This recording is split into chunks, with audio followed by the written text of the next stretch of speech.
sou Arthur Cipriani, comunicador e host do podcast Papo Astral. E eu tô com você aqui com muitos convidados para falar de vários assuntos. Um papo nada óbvio, bem pelo contrário, bem diferente, bem descolado. E a nossa convidada de hoje, ela com certeza vai trazer muito conteúdo bacana para você. Eu tô falando dela, que é a arquiteta Jéssica Carli. Seja muito bem-vinda. Fico bem feliz aqui de estar aqui nesse programa, conversando contigo, Arthur, porque me emociona, sabe? Me emociona a gente estar aqui no Papo Astral, falando sobre arte, falando sobre comunidade, falando sobre periferias, falando sobre o Mosaico na Quebrada, né? Esse projeto que eu gosto de falar de cara. A gente tinha, há 2 anos atrás, quando o projeto começou, a gente tinha uma frase que a gente usava muito, que era: a arte dar visibilidade para quem é invisível. Muito. E essa frase, ela é muito chocante, né? A arte dar Forte. visibilidade para quem é invisível, né? Quem são os invisíveis da sociedade? E o que me emociona é que a gente está tendo essa visibilidade, senão nós não estaríamos...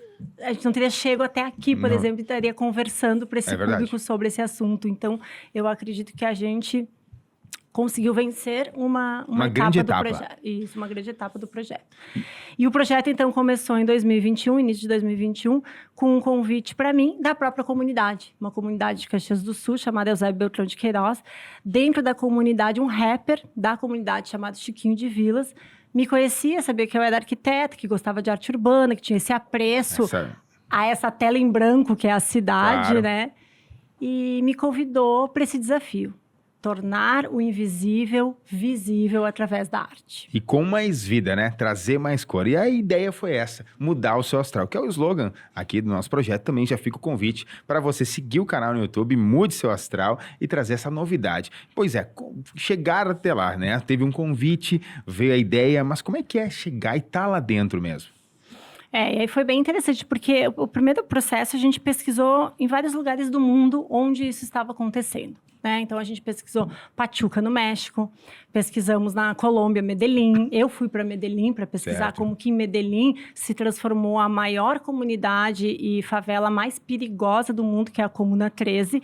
Hoje é a favela mais visitada e turística do mundo inteiro. Ou seja, a chave virou muito. A chave virou muito, e aí quando eu falo assim, sobre geração de renda, sobre um espaço de comunidade em que o lugar é melhor para eles, é todo um mecanismo que começa com uma pequena ação, né? Começa com uma lata de tinta e virou um lugar turístico, por exemplo, em Medellín.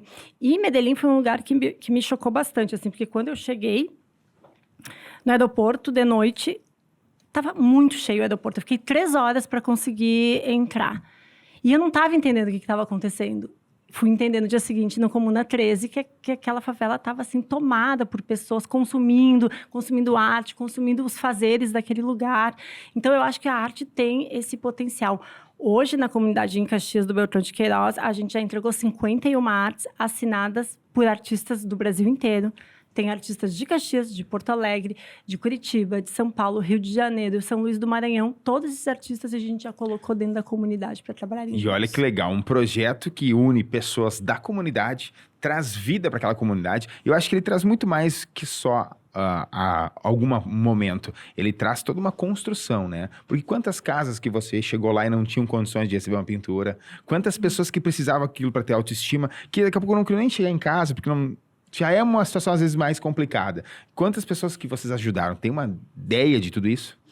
Tu falou a palavra autoestima, eu acho que tu pegou no assunto bem sensível daquela comunidade, né? Porque a gente tá falando de uma comunidade da minha cidade, mas isso serve para qualquer comunidade do Brasil. Qualquer comunidade. Né?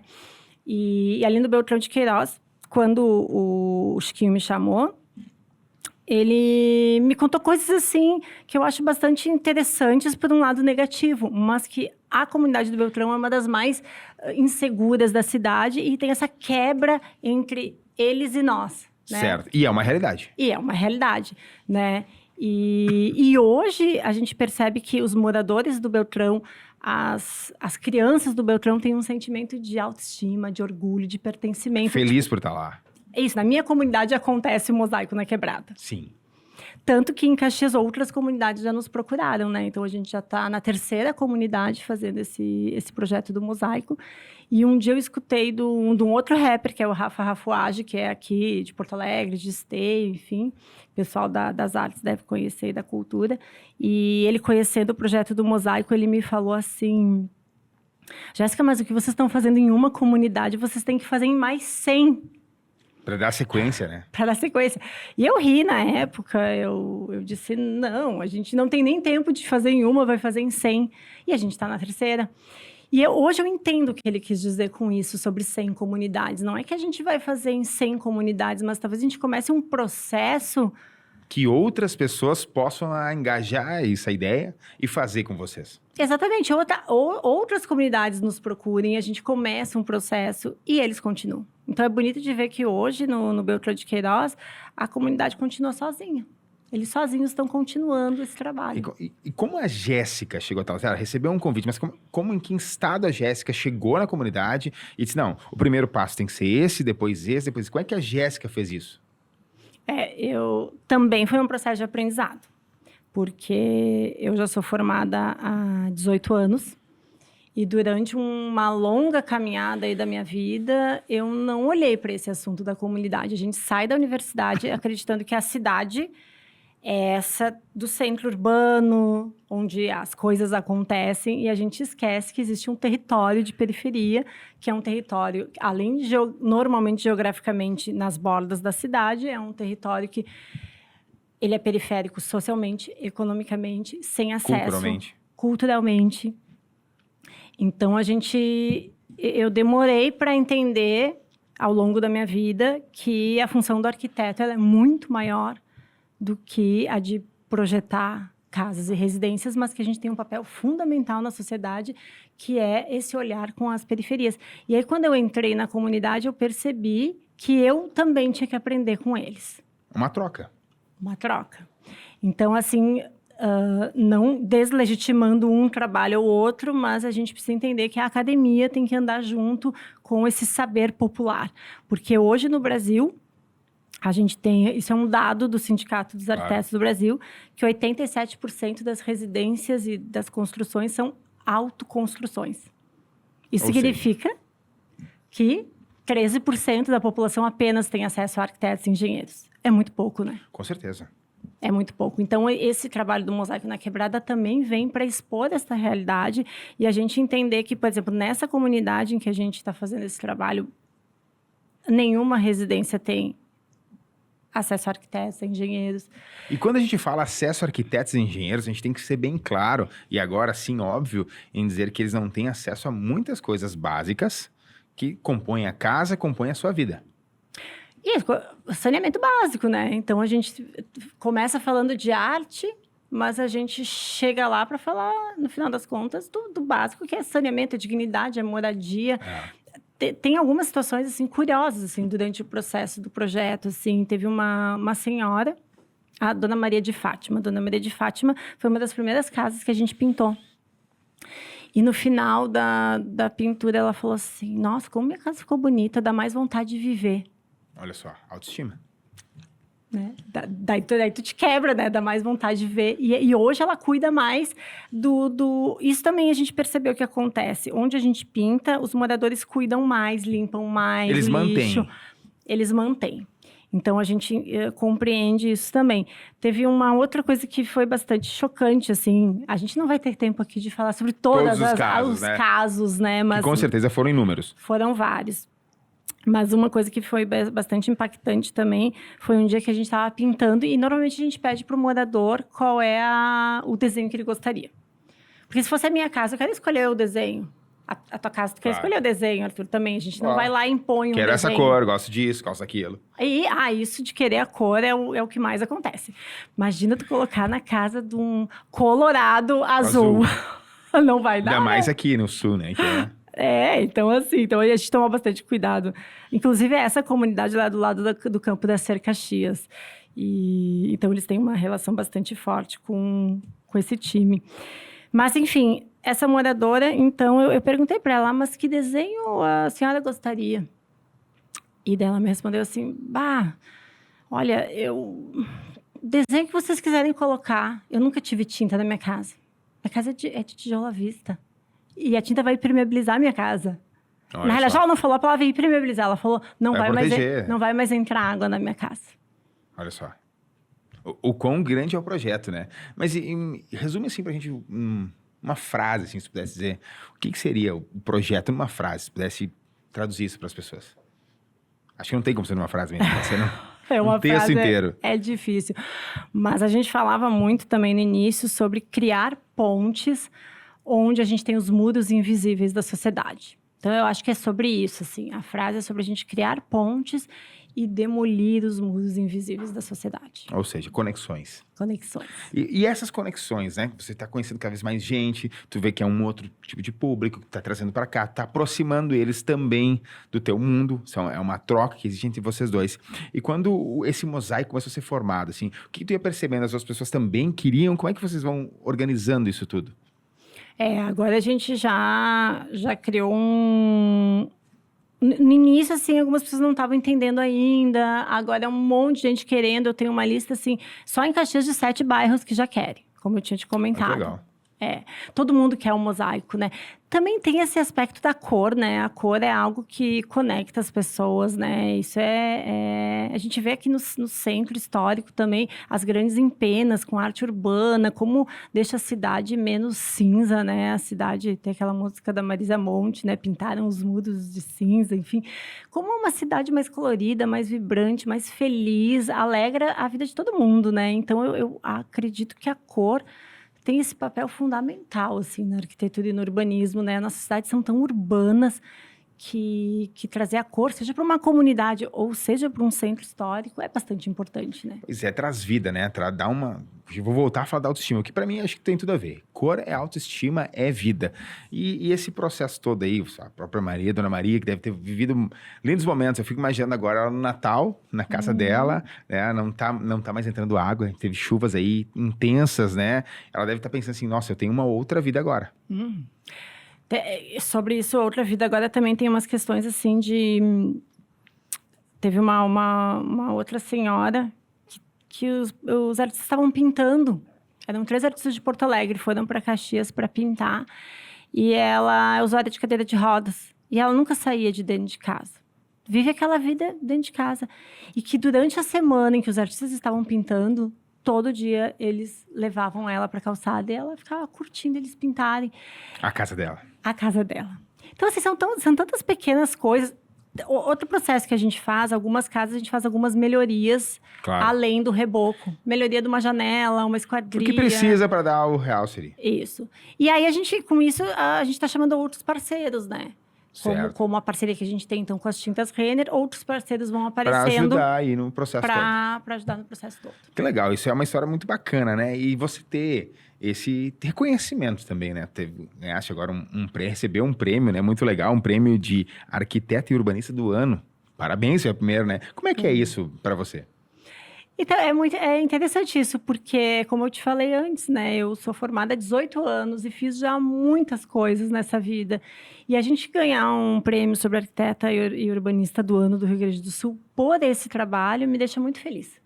Porque legitima aquilo que eu estou falando, em Claro. que as academias e os arquitetos e urbanistas precisam, sim, olhar para a arquitetura social. Eu acredito que a gente tem um papel fundamental na sociedade, que é olhar para as periferias. Eu digo que é tipo como se tivesse um SUS da arquitetura, Sim. sabe? Sim. Eu acho que o país como um todo precisa olhar para isso, porque isso vai melhorar o ambiente de todo mundo. E nesse contexto, Jéssica, como é que tu avalia quem está ao teu lado? Porque com certeza não foi sozinha, teve todo um engajamento. Como que a comunidade também disse, olha, essas pessoas ajudam, essas aqui. Como é que foi tudo isso? A gente Como vê... está sendo ainda também? Sim, bem interessante. Faz 2 finais de semana a gente fez numa outra comunidade que chama-se Complexo de Alderino Ramos, lá em Caxias. E foi super legal, porque nunca tinha acontecido nada assim de cor naquela comunidade. Nada de pintura, nada de arte. E Tijolo, um pouco Tijolo. de cimento e... isso aí. E toca. E toca. E aí, naquele final de semana, a gente faz multirões, né? O Mosaico da Quebrada, a gente faz multirões de pintura, assim, com todo mundo junto, os artistas pintando. E só naquele multirão, a gente pintou 7 residências, então. E na semana que antecedeu o mutirão, as próprias pessoas da comunidade fazendo as bases, pintando, porque os artistas iam chegar. Teve um morador que rebocou a sua própria casa para o artista poder pintar, porque o artista não ia conseguir pintar no tijolo. Daí, ele rebocou a sua própria casa. Então, a gente Daqui a pouco era aquele estímulo que faltava para ele fazer aquilo. Era o estímulo que faltava. Aí, no final de semana passada, a gente foi fazer uma outra ação lá. E aí, um morador já me falou assim, eu em janeiro vou deixar meu reboco pronto. Eles também estão contando com isso, né? Eles agora estão contando com isso.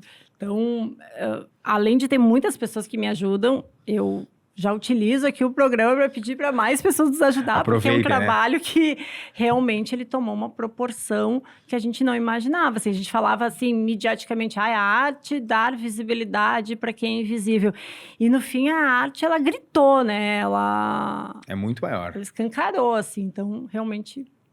É essa questão, então, de dar essa vida, de fazer essas pontes, né? Que a gente está mudando o seu astral. E essa é toda a pegada que a Tinta Zenner traz, que os parceiros trazem, né? E as comunidades, com certeza, querem muito isso. O próprio fato da Colômbia, hoje, que tem rentabilidade com isso, tem alguns lugares no Brasil também que tem isso, e Caxias do Sul já começa a receber essa mudança, né? O próprio comércio local evolui, ele tem uma outra aceitação, o público de lá consome ainda mais no seu local, então acho que as pessoas de fora também começam a ver de uma outra maneira, não é? Exatamente, porque a cidade é de todo mundo, né? Então Lógico. Não tem eles e nós e eles. Então, assim, os dias que a gente faz o mutirão é um dia que o mercadinho da esquina da comunidade vende mais. Então, se tiver sempre esse roteiro turístico de visita, vamos visitar os grafites. São Paulo tem um dado também interessante, né? Que o Beco do Batman em São Paulo não é periferia, né? Na Vila Madalena, todo mundo sabe. Mas hoje está como os 10 pontos turísticos mais visitados em São Paulo. Então, para tu ver quanto a arte tem esse poder de levar as pessoas, né? Muito. Eu percebo que em Caxias a gente já está com esse movimento, assim, das pessoas quererem ver, quererem conhecer, quererem ir. Então, isso vai gerar renda. Isso vai fazer com que aquela periferia se torne não mais parte periférica, social. Não periferia, sim, roteiro turístico. Roteiro turístico. A gente percebe também que o poder público, que também a gente começa a colocar pressão no poder público, né? A sociedade. A contrapartida, né? Exatamente. A sociedade entrando na periferia e vendo, aqui não tem saneamento básico, aqui tá um lixão, aqui... A sociedade também começa a cobrar do poder público essas melhorias, né? E as pessoas não iriam até a comunidade se não fosse para ver uma arte de um artista. Elas vão até lá para olhar. Para saber o que está acontecendo. Para isso. E por um fim bom, né? Porque a ideia é essa. E com certeza, você falou algum exemplo, tem outros, vários exemplos que a gente pode dar de diversos lugares. Todos eles nos trazem economia, nos trazem bem-estar, nos trazem qualidade de vida e principalmente mudança na vida daquelas pessoas. Mas lá atrás, assim, quando tu pensou em começar, o que tu imaginava? É uma pergunta super difícil, porque a gente imaginava que ia ser algo muito mais simples do que o que se tornou. Sim, se eu fosse lá e ia... Tinha uma coisa que quando a gente começou, a gente se referenciava muito em Pachuca, no México. Claro. E para os nossos ouvintes, telespectadores, enfim, a imagem de Pachuca, ela é uma cor chapada, assim, toda... As várias casas viram um desenho. E a gente imaginava que ia ser assim. Tu tinha aquela visão, vai acontecer e vai ficar assim. Que tu vai olhar de longe, assim, vou de pintar drone. Tal cor vai ser essa aqui. Então, quando começou o projeto, a gente botou a comunidade, a favela mesmo, desenhou no computador, assim, essa casa eu vou pintar dessa cor, essa dessa, e isso vai virar um grande desenho. E isso foi uma coisa que a gente mudou. Porque a gente não chega num bairro que não fosse periferia, e dizer assim, aqui eu vou pintar assim, assim, assado, e vai gerar esse grande desenho. Não é assim que funciona. Não é assim que funciona. Então, hoje, o desenho, as cores, o que acontece ali dentro, é construído com a própria comunidade. A comunidade, foi algo inusitado do projeto, que a comunidade faz parte do próprio desenho. Ela tão faz parte que tem, assim, na comunidade desenhos que os artistas fizeram baseado em fotos que foram feitas lá dentro. Famílias, histórias, momentos. Isso, famílias, histórias. A gente tem desenhado lá, por exemplo, a Dona Cia, que ela tem 94 anos, é a moradora mais antiga da comunidade.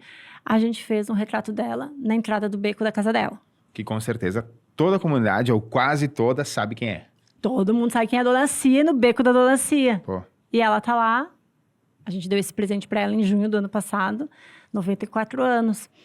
Então, é sobre autoestima, é sobre pertencimento. A gente quer que as crianças que estejam na comunidade, elas lembrem desses dias de pintura e pensem que elas têm um futuro melhor. Que elas podem sair daí. E assim, as comunidades, a gente, assim...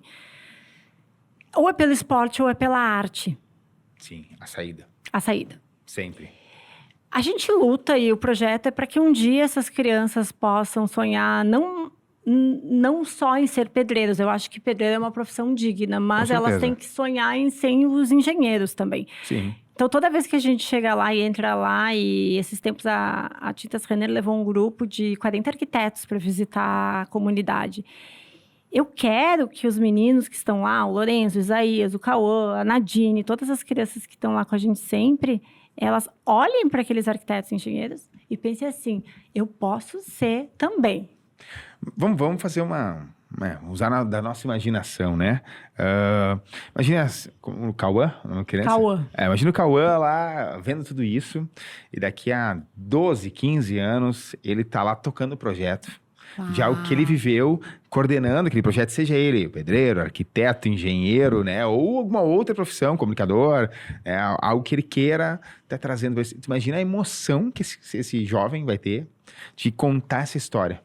Porque, ao decorrer da vida, né? Algumas pessoas já não estarão mais conosco, da vida é isso, mas elas deixaram mensagens, né? Aí ele contando a história dessa senhora que tá lá no beco dela, que tem o nome dela, ele contando a história para as próximas gerações. E a gente espera muito, acho que tu principalmente, todo mundo tem um projeto com você, que isso tudo se mantenha, né? Porque acho que também é um grande desafio. Com tudo que a gente está vivendo hoje, a realidade do mundo ela é bem complexa, então acho que o grande desafio é manter tudo isso. É um desafio, isso também é um aprendizado para mim, porque durante esses 2 anos de projeto eu fui bastante paternalista. Sim. Sabe, quando a gente acredita que o projeto só vai seguir acontecendo se a gente seguir alimentando. E com a ida das outras comunidades, eu percebi que eu preciso deixar um pouco essa que já foi feito um trabalho, começar na outra e sentir se a comunidade vai dar as respostas. Foi o teu presente para a comunidade, teu e do grupo que está com você, né? Foi o presente para a comunidade. Ela está disposta a dar sequência e quem vai seguir? Exato, essa é a grande questão, quem vai seguir? Então, cada comunidade vai se comportar diferente, né? E isso que tu estava falando, assim, das crianças também, eu percebo muito que no início do projeto a gente fazia crachás. Sim. Com o nome de quem eram os voluntários. E nos primeiros mutirões a gente dava para os adultos, né? Claro. Eu sou voluntária, eu vou pintar. Fulano de tal, vou pintar, vou fazer tal coisa. Eu sou publicitário, Sim. eu vim para... E aí depois eu comecei a pensar, quer saber, a gente vai começar a dar para as crianças os crachás. E hoje a gente dá para as crianças e não mais para os voluntários adultos. Aí sim que é uma diversão, porque eles guardam aquilo e eles realmente pensam, eu faço parte do mosaico. E vai levar para a vida. E vai levar para a vida. Eles guardam o crachá, eles colocam o nome deles no crachá. Então eles sentem assim, que eles são um mosaico. E... Bom, nós estamos em 2024, a gente sempre fala, né? Ano novo, vida nova, novos projetos. Mas como é que o 2024 vai ser impactado por esses projetos? Muito. Por exemplo, nesse projeto em específico, começou na comunidade. Essa comunidade ela é a entrada de Caxias, né? Então, ela tem o campo de futebol do lado, ela tem um viaduto de acesso da cidade, ela conecta com o centro histórico. Passa por aí o fluxo. O fluxo importante da cidade passa por ali.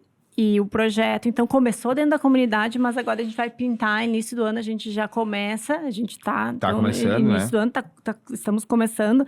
Daqui um mês a gente tem Festa da Uva em Caxias, que é o nosso grande marco, assim, né? De 4 em 4 anos a gente tem essa festa e a gente já vai receber os visitantes com o viaduto do lado dessa comunidade pintado. Esse é o nosso desafio aqui agora desse mês de início de ano. Então você já pensa, né? Quem foi nas outras edições da Festa da Uva já vai chegar com uma outra vista, assim, de Caxias do Sul. Já vai com uma outra vista de Caxias do Sul. Então, assim, Caxias, eu não vou ser ousada a dizer, a gente é do interior, enfim, mas vou ser sim ousada de dizer que está entrando para um roteiro, assim, importante de artes visuais. Isso é muito legal. E começou dentro das periferias. E o que é legal dizer também, acho sempre mostrar que a arte não é só um objeto, não é só uma galeria. A arte é o dia a dia. Tu falou galeria, e galeria é importante porque o porquê da arte urbana, né? Porque a arte urbana, ela tem esse papel de democratizar o acesso da arte. Com certeza. E é por isso que eu, enquanto arquiteta, me utilizo da arte urbana como essa arte que vai dar essa visibilidade para a cidade, porque ela não está dentro de uma galeria. Né? O povo todo tem acesso. Com certeza. O povo todo tem acesso àquela Tá ali, arte. eu quero lá Tá olhar, pode ir. E às vezes tu nem quer lá olhar, mas tu passou e tá ali. Então é a arte. E é legal. Aqui a gente tá em Porto Alegre, estamos sempre pelas ruas, tu vê aquelas grandes pinturas, né, nos prédios, que há 2 anos atrás não tinha. Então já dá um clima diferente. E trazendo isso para Caxias, que é uma cidade gigante, enorme, né, mas ela é mais diferente, porque daí tem aquela cultura do interior. Cultura do interior. E as capitais já estão com essa cultura da arte urbana bastante já avançadas, né? São Paulo Nova York, Berlim e São Paulo são as 3 grandes capitais da arte urbana do mundo, e São Paulo é a maior. São Paulo, assim, é um museu a céu aberto, né? E Nova York tem muitos brasileiros pintando por lá. Sim, grafiteiros e artistas brasileiros pintando por lá. Então, assim, a gente também tem desde aí da década de 80, que é um movimento hip hop, que realmente começou no Bronx, em Nova York, né? Um movimento forte. E cada vez mais, então, esses movimentos se interligando, as coisas conversando, a arte tomando essa proporção, assim, na vida das pessoas. Mais pessoas aderindo, pessoas também que não são grafiteiros e não são do rolê do hip hop, mas são artistas muralistas. A gente tem artistas que não necessariamente também são de periferia, são artistas contemporâneos que também estão trabalhando que se introduzem nessa linha. De painéis, de murais, de deixar essa cidade mais bonita, mais colorida, mais mais vibrante. E até por uma questão social, né? A questão de ajudar o próximo, acho que é muito legal, vamos falar, deu vários exemplos aí, já tô eu com vontade de ir lá ajudar e ver, porque acho que tem essa troca. E como é que faz para ter mais pessoas ajudando? Olha, esse nosso projeto, ele é um projeto que ele é feito parcerias público e privada, né? A gente faz, o Mosaico na Quebrada, a gente faz com leis de incentivo à cultura. Certo. E aí a gente tem tanto o empresário numa ponta, quanto o poder público na outra. Claro. E o artista no meio. Até porque não é assim, vou chegar lá e vou pintar tudo, né? Não funciona dessa maneira, né? Não, gostaríamos que fosse mais simples, mas não é. Não, às vezes as pessoas, elas simplificam, elas acham que é um projeto assim... A gente tem uma ideia glamourizada do voluntariado, né? Que através do voluntariado, cada um vai ali e pinta um pouquinho. Não é assim que funciona, na realidade. Não tem como ser. Não. Isso, e na realidade a gente luta muito para os artistas viverem disso. A arte não é um hobby para eles, é um trabalho. Arte é um trabalho. Para os pintores que também estão... A gente também trabalha com azulejos, né? Esse projeto também é um mosaico de azulejos. Então, os pedreiros... Então, todas as pessoas envolvidas no processo, elas são remuneradas. E tudo mais, né? Isso. Porque o voluntariado tem que ser nosso, da sociedade do lado de cá. Tá, e eu te pergunto, essas pessoas que estão trabalhando são da comunidade? Algumas são da comunidade e outras são de fora da comunidade, porque eu não tenho todos esses artistas na comunidade, né? Entendi. Mas valoriza quem tá lá também. Valoriza quem tá lá também. Então, a gente faz um mix de pessoas que estão na comunidade com outras. Isso também é legal. Claro porque a gente vai movimentando... Integração. A integração. A gente tem uma outra comunidade em Caxias que eles são muito fortes na dança do hip hop, né? Na parte do breaking. Então, os nossos eventos também, eles vêm dançar. Então, não é só a pintura. Tem uma integração das comunidades também. Isso. Que legal. Então, acho que já fica aquele convite, né? Para quem quiser auxiliar, sempre é bem-vindo. Sempre bem-vindo. A gente normalmente divulga as datas do nosso Instagram e a comunidade está aberta nesses dias para essa grande festa. E o que esperar desse 2024, então, do projeto? Então, a gente começa com esse grande portal de entrada. Eu digo nada melhor do que pintando um viaduto na Festa da Uva, que é o portal de entrada da nossa cidade, né? Então, a gente começa assim. A gente já tem, então... 3 periferias em Caxias que vão receber o projeto, que a gente já em ano passado organizou porque também o projeto, assim, eu gosto de colocar para as pessoas, porque às vezes as pessoas me chamam assim, mas dá para fazer mês que vem aqui? Não dá. Não funciona assim, né? Não. Assim. A gente precisa entender a periferia, fazer medições, colocar no Infra, computador. entender, ver como, às vezes, o resultado vai se chegar, né? Isso, fazer medições das casas para entregar para os artistas, para eles fazerem o pré-desenho, a gente entender o que vai de material, o que vai de tinta. Então, a gente tem sempre um planejamento. Então, o nosso 2024, ele está praticamente fechado, assim, de ações. De ações. De ações, a cada 2 meses, a gente vai ter uma ação em uma comunidade. Que legal isso. E que elas não parem, né? A ideia é essa. E quem quiser acompanhar muito mais é no @Mosaico na Quebrada. Mosaico, isso aí, @Mosaico na Quebrada. Ou então no Jéssica de Carli também. Também, eu coloco bastante coisa ali. Jéssica, nosso muito obrigado por estar participando hoje. Acho que fica aquela mensagem bacana agora para 2024, repleto de realizações, com muita cor, muita vida e muito astral. Eu agradeço o espaço, assim, como eu falei bem no início do programa. Fico feliz que a gente não precisa mais usar o mantra de dar visibilidade para quem é invisível. A gente já consegue terminar o programa, assim, fazendo esse chamamento às pessoas e que cada vez mais, muitas comunidades no Brasil inteiro consigam ter essa oportunidade que o Mosaico está conseguindo dar para essas comunidades de Caxias e, quiçá, de outros lugares. E eu desejo muito, acho que todo mundo deseja, que vocês continuem cada vez mais fortes, né? Ajudando mais comunidades e dando mais aí visibilidade, assim, de uma forma mais justa, digamos, né? Para todo mundo que está nesse projeto. Muito bem. Você que nos assistiu e vai nos assistir, não deixe também de seguir o nosso canal no YouTube e, claro, fazer parte do nosso Papo Astral. Até o próximo, gente!